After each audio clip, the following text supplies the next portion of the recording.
Rishi Dadici mengatakan bahwa Vinayak belum memiliki akal, karena dia tidak memiliki guru. Sementara Dewa Indra mengatakan bahwa mereka harus bersikap tegas terhadapnya. Rishi Kashyap mengatakan tidak, Vinayak juga bisa dijelaskan dengan cinta, dan bertanya kepada Mahadewa apakah mereka bisa pergi dan mencoba membuat Vinayak mengerti. Vinayak melihat Narada yang datang bersama dengan para Saptarishi, Dewa Surya, dan para dewa dan memiliki kilatan nakal di matanya. Vinayak meminta Narada untuk bermain musik untuknya. Sementara Narada memainkan musiknya, Rishi Kashyap dan Rishi Bhrigu mencoba menjelaskan kepada Vinayak untuk mengizinkan Mahadewa masuk. Vinayak mengatakan bahwa dia tidak akan mengingkari janji yang telah dia berikan kepada ibunya, apapun yang terjadi.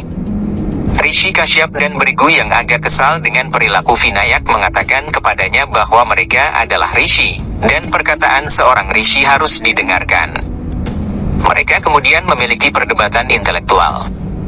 Vinayak memberitahu mereka bahwa dia akan berdebat dengan mereka. Rishi menjawab bahwa mereka tidak ingin berdebat dengan anak laki-laki yang nakal. Vinayak mulai tertawa dan mengatakan bahwa mereka tidak ingin berdebat dan juga tidak ingin berkelahi, lalu mengapa mereka datang ke sini? Dewa Surya menjadi jengkel dan mengatakan kepadanya bahwa mereka mencoba menjelaskan kepadanya, sekarang mereka harus menggunakan kekerasan. Dewa Surya mulai memperkenalkan dan memuji dirinya sendiri. Vinayak tertawa dan mengatakan bagaimana seseorang yang tidak dapat menyelamatkan dirinya dari gerhana akan mencoba menyakiti saya. Vinayak menantang Dewa Surya untuk menggerakkan kakinya.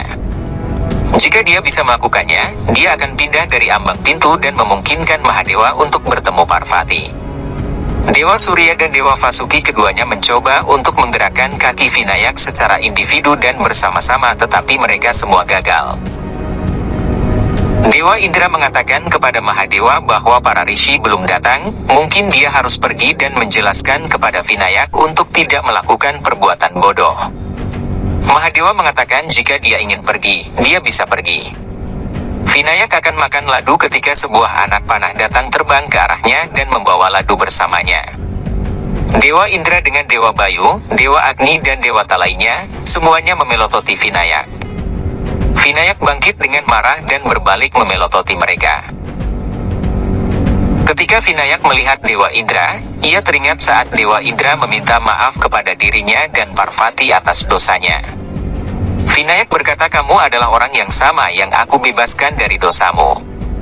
Dewa Indra mengatakan bahwa dia dibebaskan dari kutukan Ibu Parvati bukan oleh anak laki-laki yang terkenal nakal ini. Dewa Indra juga mengatakan bahwa Vinayak tidak begitu istimewa sehingga orang-orang harus takut padanya. Hanya saja dia adalah putra Parvati dan Mahadewa. Dewa Indra mengancamnya dan memintanya untuk meminta maaf kepada Mahadewa. Saat Vinayak turun, Dewa Indra salah paham mengira bahwa anak laki-laki itu mendengarkannya. Vinayak kemudian meniupkan angin pada Dewa Indra dan Dewata lainnya, membuat mereka terbang terlempar. Dewa Indra dan dewa yang lainnya marah dan mereka mengeluarkan pedang mereka. Vinayak meminta Narada untuk memainkan lagu perang, karena dirinya akan melawan para dewa bahkan Mahadewa, untuk menjalankan janjinya kepada Ibu Parvati. Nandi khawatir tentang Vinayak karena Dewa Indra mungkin akan menyakitinya.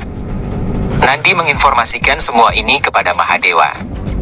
Mahadewa sangat marah atas hal ini dan bangkit dari tempat duduknya untuk menghukum Vinayak. Para dewa menyerang Vinayak secara bersamaan, tetapi Vinayak berhasil mengalahkan mereka semua sekaligus.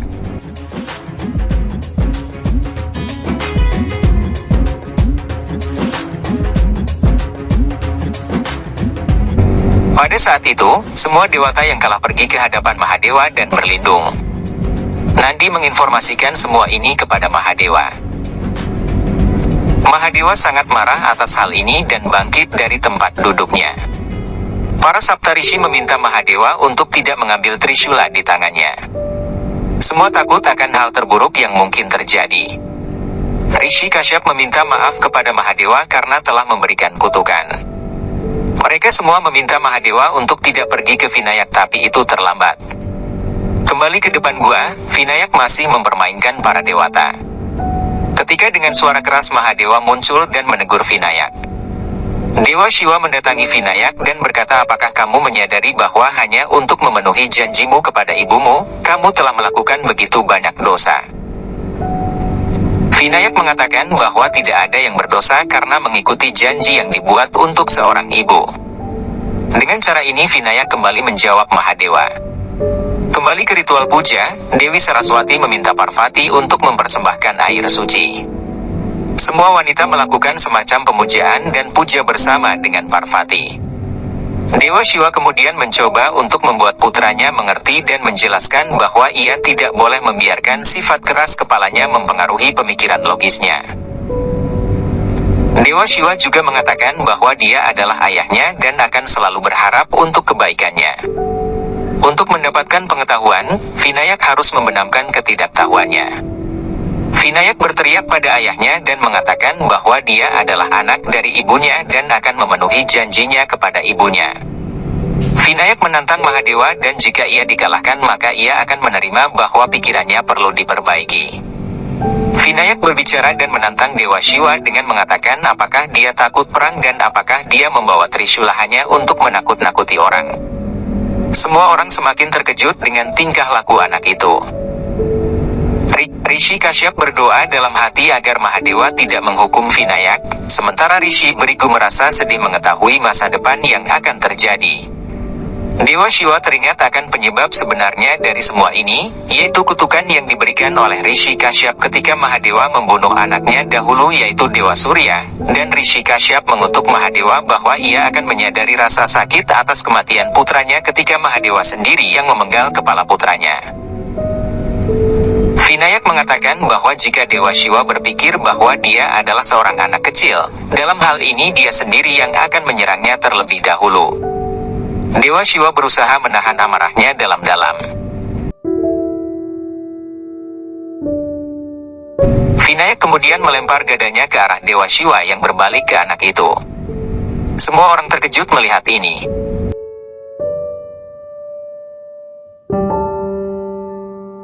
Vinayak kembali melempar gadanya ke arah Dewa Shiva. Dewa Shiva menangis melihat kelakuan Vinayak. Dewa Shiva mencoba yang terbaik untuk mengendalikan dirinya sendiri, tetapi melihat anaknya sendiri melawannya juga dalam perang membuatnya merasa hancur. Mahadewa meneteskan air mata dan momen yang selalu ingin dia hindari, kini ada di depannya. Momen tersebut mencabik-cabik hatinya menjadi ribuan bagian. Mahadewa tidak bisa dan tidak ingin melakukan hal ini, tetapi sebagai bagian dari Trimurti, Dewa Shiva tidak bisa memberikan contoh yang salah kepada orang lain. Kemudian Trishula Mahadewa terbakar.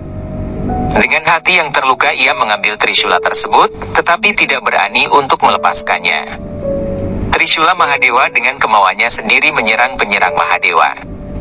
Kemudian Trishula tersebut terbang dan menyerang Vinayak, yang tidak lain adalah anaknya. Saat Trishula terbang menuju Vinayak, semua orang terkejut. Pada saat yang sama, Parvati keluar dan melihat putranya mati di depan matanya sendiri. Kepala Vinayak terpotong oleh Trishula Mahadewa. Parvati mendekati tubuh Vinayak yang tergeletak di tanah dalam keadaan tak bernyawa. Mahadewa melihat tubuh tanpa kepala anaknya dan istrinya yang menangisi putranya. Mahadewa melihat Parvati melakukan usaha yang sia-sia untuk menyadarkan Vinayak. Mahadewa hanya bisa berdiri di sana, mengetahui bahwa tidak ada bisa dilakukan Parvati. Parvati gagal menyadarkan putranya sehingga ia memohon kepada Mahadewa untuk mengembalikan putranya. Parvati mengatakan bahwa ia lupa bahwa tidak ada yang bisa bangkit kembali setelah dihancurkan sendiri oleh Mahadewa, kecuali Mahadewa itu sendiri. Parvati menangis dan menyuruh Mahadewa untuk mengembalikan putranya. Parvati menangis dan Mahadewa mengawasinya dengan air mata berlinang. Parvati mengejeknya, mengatakan bahwa mengapa Dewa Shiva bisa memiliki air mata di matanya, dan di mana air mata ini ketika dia membunuh putranya. Parvati mengelilinginya dan mengatakan bahwa bagaimana dia bisa membunuh putranya dan dia tidak berpikir sejenak sebelum melakukan hal itu. Parvati terus berkomentar dan menangis, dan dia melampiaskannya pada suaminya. Mengapa Dewa Shiva tidak memiliki kesabaran untuk menunggu beberapa detik untuk bertemu dengannya, padahal dia tidak pernah begitu bersemangat untuk bertemu dengannya selama ini? Mengapa dia menghukum putranya, padahal putranya hanya memenuhi permintaan dan perintah ibunya? Dosa besar apa yang telah dia lakukan sehingga putranya menerima hukuman ini? Parvati menatap kepada para dewa yang tidak berguna yang berdiri di sana. Parvati mengatakan kepada mereka bahwa mereka adalah orang-orang yang telah memuji Vinayak dan kini mereka mendukung pembunuhannya. Khususnya Dewa Indra, yang berhutang budi pada Vinayak karena telah terbebas dari kutukan. Hanya karena Vinayak memintanya, sehingga Parvati memaafkan Dewa Indra. Mahadewa mencoba untuk berunding dengan Parvati, bahwa putranya tidak siap untuk mendengarkan siapapun, dia telah menjadi keras kepala dan dia telah menjadi sombong, sehingga dia harus dibunuh. Dewa Shiva berkata Vinayak dilahirkan karena keegoisannya untuk memiliki seorang putra dan menjaga dirinya sendiri dan bukan untuk kemajuan dunia. Dan karena itu Vinayak pergi ke arah yang salah. Parvati telah kehilangan akal sehatnya. Parvati mengatakan kepada Dewa Shiva bahwa tidak ada logika apapun yang dapat membenarkan pembunuhan putranya. Parvati mengatakan bahwa Dewa Shiva telah memenggal kepala Daksha dan juga mengembalikannya. Dia juga melakukan hal yang sama pada putra Rishi Kashyap yaitu Dewa Surya. Jadi Dewa Shiva juga harus melakukan hal yang sama pada putranya. Dewa Shiva menjelaskan kepada Parvati tentang bagaimana dahulu kala dia membunuh Dewa Surya lalu ia menyadarkan kembali Dewa Surya, dan bagaimana Rishi Kashyap telah meminta pengampunan atas kutukannya dan bagaimana Mahadewa sendiri mengatakan bahwa kutukan itu akan menjadi kenyataan pada waktunya dan itu akan bermanfaat bagi alam semesta. Tetapi Dewa Shiva mengatakan kepada Parvati bahwa ia tidak akan melindungi keibuannya hanya untuk membuktikan nilainya dan mengalahkan kebaikan di dunia. Parvati sekarang akhirnya kehilangan akal sepenuhnya dan dia mengubah dirinya menjadi avatar Adi Shakti dan Parvati mengatakan kepada seluruh orang yang berkumpul bahwa dia akan menghancurkan dunia yang menyebabkan putranya terbunuh. Semua orang menjadi takut.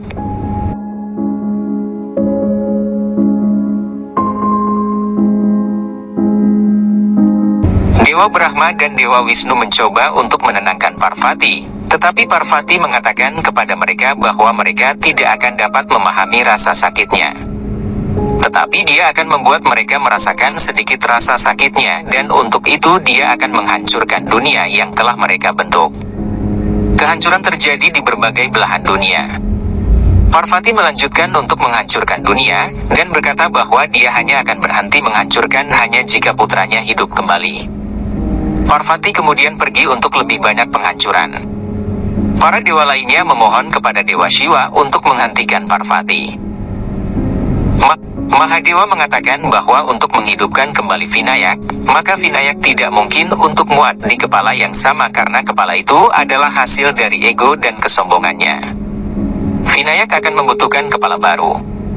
Mahadewa kemudian mengirim Nandi dan yang lainnya untuk menemukan kepala baru dari makhluk hidup pertama yang mereka temukan. Mahadewa mengatakan kepadanya bahwa makhluk hidup itu harus memberikan kepalanya atas kemauannya sendiri. Para dewa dan Nandi kemudian memulai pencarian.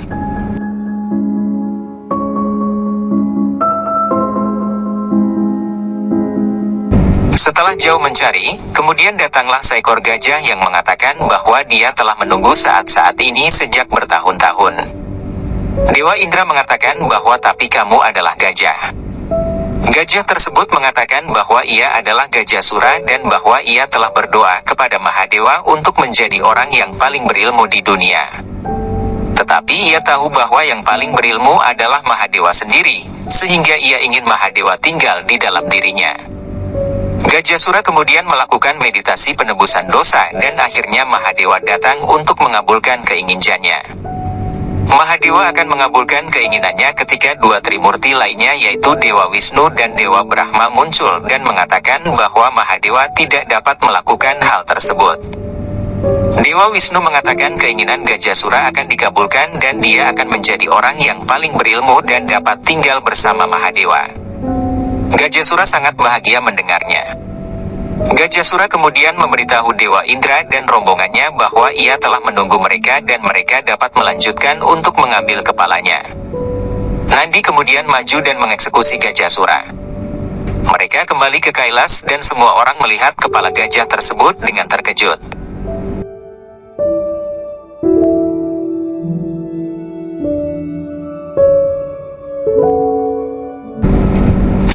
Semua orang terkejut bahwa itu adalah kepala gajah, tetapi Mahadewa mengambilnya dan tersenyum melihat kepala Gajasura. Mahadewa kemudian menaruhnya di badan Vinayak putranya. Di tengah kemarahannya, Parvati mendengar Vinayak yang memanggilnya sebagai ibu. Parvati kembali bertanya kepada Mahadewa tentang putranya. Mahadewa akhirnya tersenyum padanya dan menyingkir untuk memperlihatkan putranya yang berdiri di belakangnya.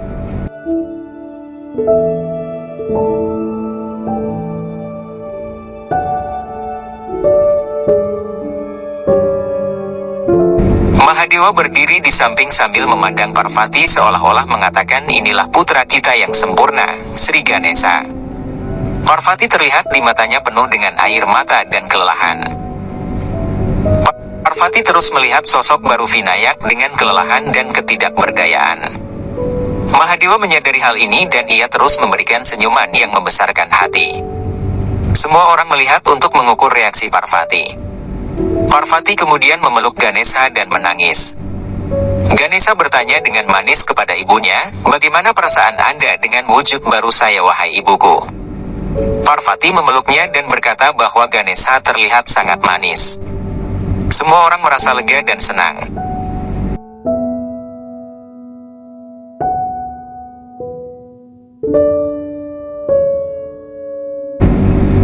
Ganesha bertanya kepada ibunya tentang bagaimana penampilan barunya. Parvati dengan penuh perasaan memeluknya dan berkata bahwa Anda adalah anak yang sangat menggemaskan, sangat menenangkan saya sebagai seorang ibu.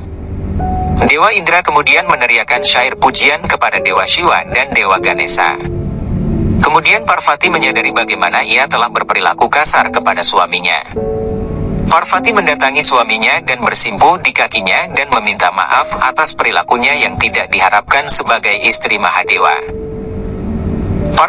Parvati mengatakan bahkan jika dia memaafkannya, dia tidak akan pernah memaafkan dirinya sendiri.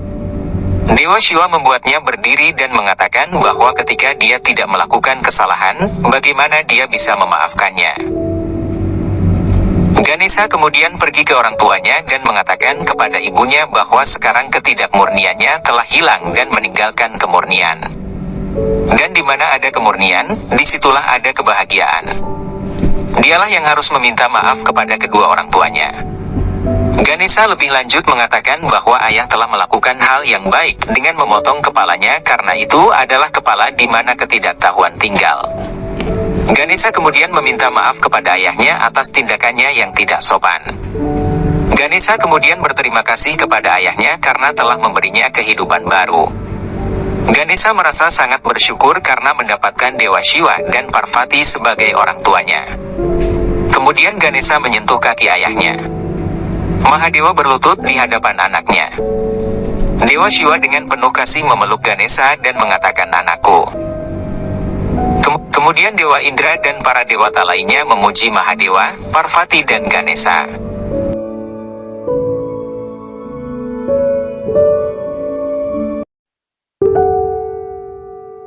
Ganesha berkata, jika semua orang sangat senang melihat saya kembali, lalu mengapa mereka tidak memberi saya ladu? Semua dewata tertawa mendengar pertanyaan polos itu. Parvati mengatakan bahwa ia akan memberinya ladu sebanyak yang ia inginkan. Kembali ke daerah selatan.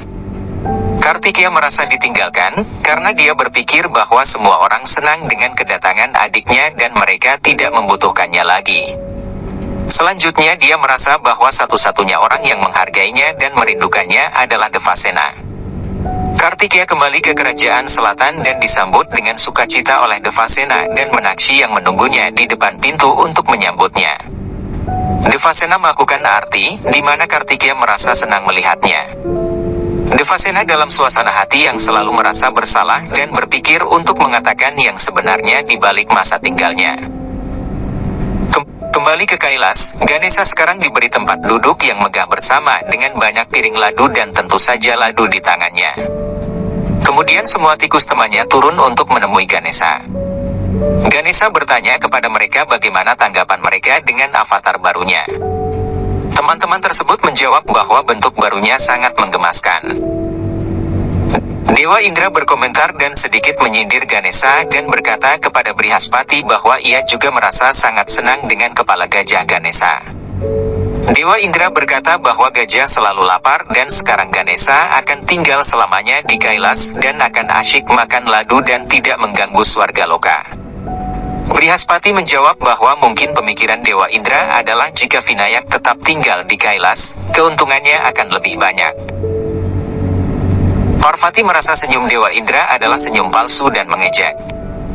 Parvati merasa khawatir tentang fakta bahwa jika di masa depan Ganesha yang berkepala gajah akan menjadi objek ejekan. Dewa Wisnu mengamati hal ini, dan mengatakan kepadanya bahwa tidak ada yang akan mengejeknya, bahkan dia akan mendapatkan lebih banyak cinta dan nama daripada orang lain. Dewa Wisnu mengumumkan tentang tanda kelahiran kembali Vinayak sebagai Ganesha, dan mereka akan merayakan ulang tahunnya dan upacara kelahirannya. Kemudian Ganesha bangkit dan mengatakan bahwa sebelum perayaan dia harus melakukan sesuatu yang sangat penting. Ganesha mengatakan bahwa dia telah berperilaku buruk dengan para dewata dan para rishi sehingga dia akan meminta maaf kepada semua orang secara pribadi. Di Kerajaan Selatan, Kartikeya bertanya kepada Devasena apakah dia merasa senang melihatnya dan juga apakah dia menginginkannya. Devasena menjawab ya. Devasena mengatakan kepadanya bahwa dia mencintai Kartikeya. Kartikeya menjawab bahwa dia tahu fakta itu dan Kartikeya juga mencintainya. Devasena mengatakan kepada Kartikeya bahwa itu bukan fakta yang sebenarnya. Ekspresi Kartikeya tiba-tiba berubah. Devasena mengatakan kepada Kartikeya bahwa awalnya dia telah dikirim oleh Dewa Indra untuk menyesatkannya dan menariknya dari tujuannya ke dalam daya tariknya. Tetapi dia melihat keberanian dan sifat baik Kartikeya dan sekarang dirinya benar-benar tulus jatuh cinta kepada Kartikeya. Kartikeya merasa dikhianati dan marah. Devasena mengatakan kepadanya bahwa dia telah mencoba untuk memberitahunya tentang hal ini berkali-kali tetapi dia tidak bisa. Dan dia bahkan tidak tahu bagaimana perasaan Kartikeya jika dia tahu yang sebenarnya dan apakah Kartikeya akan menerimanya dan cintanya. Karena dia tidak bisa lagi membohonginya. Kartikeya merasa kecewa.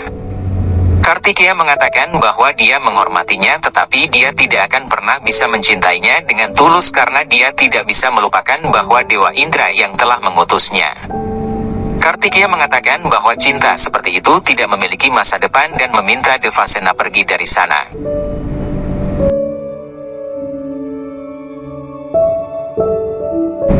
Ganesha meminta maaf kepada Dewa Indra atas perilakunya. Ganesha mengatakan bahwa dirinya tidak ada apa-apanya di hadapan Raja para Dewa. Saat Dewa Indra mengambil ladu yang ditawarkan Ganesha dengan berbangga diri, Ganesha mengatakan bahwa Dewa Indra memiliki ego yang lebih besar darinya. Vinayak mengatakan kepada Dewa Indra bahwa suatu hari nanti bahkan egomu akan hancur, makanlah ladu ini. Kemudian giliran Dewa Surya untuk mendapatkan ladu.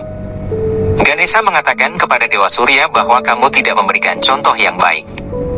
Kamu telah menakut-nakuti anak kecil. Apa yang akan dipelajari oleh anak kecil itu darimu? Apa yang akan dipelajari oleh dunia ini darimu? Sekarang giliran para rishi. Ganesha mengatakan kepada mereka, itu adalah kesalahan saya tetapi bahkan Anda juga marah. Apa yang akan dipelajari oleh seorang anak dari perilaku Anda? Anda seharusnya bersabar dengan saya. Ganesha kemudian menambahkan bahwa saya adalah seorang anak kecil, jangan anggap saya serius, makanlah ladu yang lezat ini. Sekarang giliran Nandi. Ganesha mengatakan kepada Nandi bahwa kamu selalu lebih mementingkan perintah ayah, tetapi bersama dengan ayah kamu harus tahu bahwa perintah Ibu Parvati juga harus dipentingkan, ingatlah itu. Parvati senang mendengar kebijaksanaan putranya ini. Bahkan Nandi dengan siluman lainnya diberikan ladu. Narada bertanya kepada Ganesha apakah saya juga bersalah. Ganesha mengatakan tidak, itu sebabnya saya ingin meminta maaf. Saya telah memaksa Anda untuk bermain musik. Narada mengatakan kamu telah membuatku memainkan vena dan kamu telah membuktikan bahwa ego selalu buruk. Ganesha kemudian duduk di atas bangku singgasananya dan diberkati oleh Dewa Shiva. Dewa Shiva menaruh tilak di kepalanya, mengatakan bahwa Anda telah memberikan contoh bagaimana menjadi orang yang sangat bijaksana dan sopan. Dewa Shiva kemudian menunjuk Ganesha sebagai pemimpin para siluman dan makhluk ajaib. Dewa Brahma mengatakan bahwa Ganesha adalah orang pertama yang beruntung karena diberi tilak oleh Dewa Shiva. Dewa Wisnu mengatakan kepada Parvati, lihatlah anakmu telah menjadi Dewa Ganesha sekarang. Kamu akan sering mendengar syair pujian kepadanya mengalir dari seluruh makhluk hidup, ini baru permulaan. Kailas berpesta dengan kehadiran Dewa Ganesha di antara mereka. Para siluman menari. Bahkan para dewa juga sedang menikmati susu dan madu. Ini adalah sebuah pesta yang meriah. Dewa Shiva berjalan ke arah mereka, mereka semua menghentikan tarian dan musik. Mereka terkejut melihat Dewa Shiva memberikan pose tarian yang berbeda dalam keadaan bahagia. Parvati berpikir setelah pernikahan mereka, ini adalah pertama kalinya dia melihat Mahadewa menari bahagia. Dewa Wisnu mengatakan bahwa tarian Dewa Shiva sangat menguntungkan bagi dunia, dan Ganesha adalah alasannya. Mulai sekarang, Ganesha akan dikenal sebagai Dewa Keberuntungan. Ganesha senang dengan nama yang diberikan kepadanya.